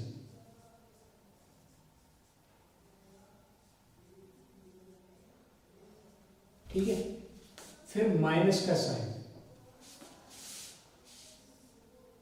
अब ऊपर वाले को डिफरेंशिएट कर दिया, ऊपर वाला एज इट इज रहेगा, मल्टीप्लाई नीचे वाले का डिफरेंशिएशन। यहाँ ऑर्डर चेंज नहीं कर सकते, इस बात का ध्यान रखिए क्योंकि बीच में माइनस साइन आ रहा है। ठीक है, तो ये पूरे का ये पार्ट आप ऐसा लिख सकते हो। नीचे वाले का आप नीचे स्क्वायर कर दीजिए, फिर नीचे वाला एज इट इज, ऊपर वाले का डिफरेंशिएशन, माइनस ऊपर वाला एज इट इज, नीचे वाले का डिफरेंशिएशन। इस फॉर्मेट में आप करोगे। एक आध एग्जाम्पल करते हैं और बढ़िया तरीके से आपको पता लग जाएगा। जैसे एग्जाम्पल के नाम पे यदि में बोला जाए कि अब 10x का डिफरेंशिएशन बताओ। अभी 10x तो ऐसी चीज है जो हमारे स्टैंडर्ड जो हमने फॉर्मूले रटे थे, ठीक, उसमें से तो ऐसा कहीं नहीं था, वहाँ साइन था, कोस था, टेन तो नहीं था। तो हमें ये पता है कि 10 को मैं ऐसा लिख सकता हूँ, कैसा लिख सकता हूँ 10 can be written as sin x / cos x। अब मुझे साइन और कॉस दोनों का सेपरेटली पता है, तो इस थर्ड रूल की हेल्प से मैं 10 का निकाल सकता हूँ। निकाल सकते हैं ना। थर्ड रूल से कैसे लिखेंगे, आराम से देख लो। जो नीचे वाला पार्ट है उसका नीचे स्क्वायर कर दो, तो यहाँ लिखना है cos स्क्वायर x बराबर है। अब नीचे वाला पार्ट एज इट इज, तो ये cos x मल्टीप्लाई ऊपर वाले पार्ट का डिफरेंशिएशन, ऊपर वाला पार्ट बोले तो sin x, फिर ये फॉर्मूले के अकॉर्डिंग माइनस, और नीचे वाला पार्ट सॉरी ऊपर वाला पार्ट एज इट इज, नीचे वाले पार्ट का differentiation, differentiation of cos x। हम इसे सॉल्व करते देखते रहिए। cos x as it is, sin x का डिफरेंशिएशन क्या आता है cos x, ये minus as it is, cos x का आता है माइनस sin x, और नीचे हमारे पास cos स्क्वायर x। ये क्या बन रहा है cos स्क्वायर x, ये वाला माइनस इस माइनस से मल्टीप्लाई करके प्लस बन जाएगा, तो प्लस का sin square x divide by cos square x। sin square x plus cos square x का हो जाता है 1/cos स्क्वायर x, इसे मैं लिख सकता हूँ sec स्क्वायर एक्स। आप आगे से चाहो तो याद कर सकते हो, मैंने इसलिए याद नहीं करवाया कि थोड़ा आपको रूल थर्ड समझने में भी हेल्प हो जाएगी। तो 10x का डिफरेंशिएशन क्या होता है, sec स्क्वायर एक्स। कैसे आया वो इस तरीके से, रूल थर्ड में से। अब आप एक काम कीजिए, अभी आप डिफरेंशिएट करना है आपको। 10 का मैंने बता दिया, आप cot x को डिफरेंशिएट कीजिए बिल्कुल इसी थर्ड रूल से। cot x को भी डिफरेंशिएट कीजिए और sec x को भी डिफरेंशिएट कीजिए। sec x का कैसे लिखोगे, 1/cos x, 1 का डिफरेंशिएशन पता है, cos का भी पता है। उसके अलावा आप cosec x इसको भी डिफरेंशिएट कीजिए, इसे अपन लिख देंगे 1/sin x। तो ये तीनों पार्ट का डिफरेंशिएशन आप कीजिए और इसके जो आंसर है वो अपन ग्रुप के ऊपर अपलोड कर देंगे, ठीक है। एक बार आप इन्हें सॉल्व जरूर कीजिए, ठीक है। थोड़ा वेट कीजिएगा आंसर का भी, ठीक है। उम्मीद करेंगे कि आप सब बिल्कुल सही आंसर बताओगे, बराबर है।